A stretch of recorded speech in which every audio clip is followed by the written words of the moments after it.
السلام عليكم ورحمة الله وبركاته. أحبائي الأعزاء، مرحبا بكم في قناة مطبخ أمينة المراكشية. اليوم غنحضروا ميني بسبوسة أو بسبوسة فردية بالبرتقال. كتجي جد رائعة وهشيشة ولذيذة بزاف. كتجي رطبة وخفيفة بطريقة مبسطة وناجحة سريعة التحضير، ما كتاخدش الوقت بزاف. نخليكم على المقادير طريقة التحضير. ما تنسوناش اضغطوا على الزر الأحمر أبوني وديروا جيم وتخرجوا في القناة ديالي يوصلكم كل الوصفات الجديدة. بسم الله. بالنسبه للمقادير البسبوسه غنحاولوا نسهلوا المأموريه. غناخذوا العبار بهذا الكاس، ها هو هذا الكوب نتاع الياغوت، اي كوب متوفر عندكم اي نوع على هذا الشكل كناخذوا به جميع المقادير. بسم الله على بركه الله. كناخذوا 3 اكواب ديال السميده ما يعادل تقريبا 300 غرام. عندنا هنا كوب ديال الليمون تقريبا ما يعادل 150 ملل. هنا كوب ديال هذا نفس الشكل كناخذوا البار، كوب ديال الزيت ما يعادل تقريبا 120، كوب ديال السميده اي السكر الخشن ما يعادل 120 غرام، علبه ديال الياغوت. هذه العلبه هي اللي خدينا بها الياغوت اللي كنعبروا بها ما يعادل تقريبا 100 غرام، 3 الحبات نتاع البيض، 2 خمارات تاع الحلوى، ساشيه تاع فانيلا، معلقه كبيره نتاع قشور نتاع البرتقال. بسم الله. كنصبوا البيض مع السكر الخشن اي سنيده وكنبقى نمزجو هذا الخليط مزيان.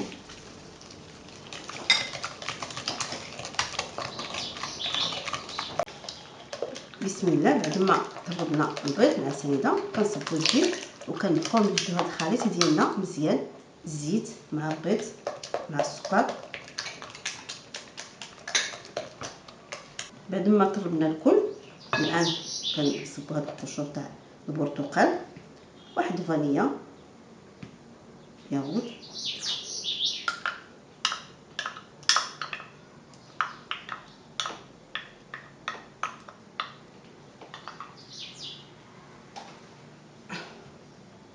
كنمزجو بهذا الشيء.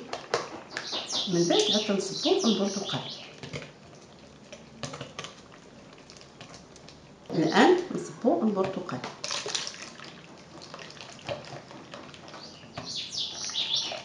بسم الله. كنصبوا السميده، واحد القالب السميده كنوضعوا فوقو الخميره ديال الحلوى وكنمزجو مزيان بهذا الشكل.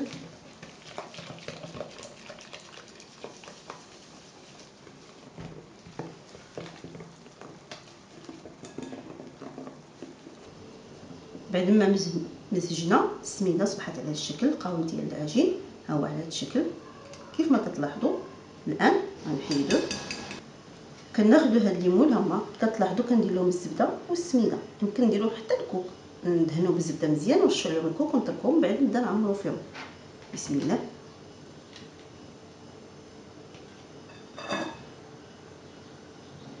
كنحاولوا نعمروهم ثلثين تقريبا.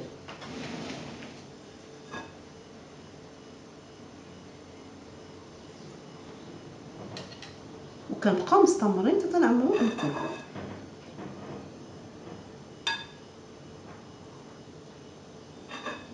كنعمروا ثلثين وكنتركوا ثلث واحد باش الا تنفخوا لينا ما يحاولوش يحاولوا يتكفحوا.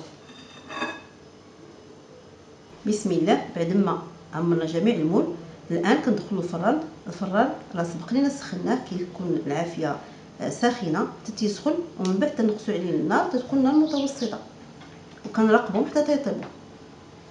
بسم الله. بعد ما خرجنا الطوا في هاد البسبوسات الصغيورين الفرديين من الفران كيجيو لهذا الشكل، هانتوما كيف كتلاحظوا كيجيو رائعين. طيب كيتحيدوا لان دهناهم درنا فيهم شويه السميده على هذا الشكل. الان نمروا باش نحضروا السيرو. بالنسبه للسيرو كنحتاجوا نص كاس تاع عصير تاع البرتقال، وعندنا 3 المعالق ديال السكر سنيده الخشن اي تقريبا ما يعادل 50 غرام. بسم الله. كناخذوا هذه الكاسرونه كنضعوا السكر اي سنيده، كنضعوا فيها عصير البرتقاله وكنتركوه تقريبا 10 دقائق على النار. حنا كنحركوا فيه حتى تنتج لنا هذا الخليط وتذوب لنا سنيده مزيان. بسم الله. بعد ما غلى المزيج وتركناه 10 دقائق الان كنطفيو عليه النار باش نسقيو فوقو نسقيو البسبوسه. بسم الله. الان غنحاولوا نسقيو هاد البسبوسات ونزينوهم. عندنا هنا الكوك لوز افيلي البيستاش دائما تزيد حسب الذوق، يمكن نديرو كاوكاو، يمكن نديرو اللوز المهرمش حسب الذوق. الان كناخذوا هاد البسبوسه كنسقيوها من الفوق،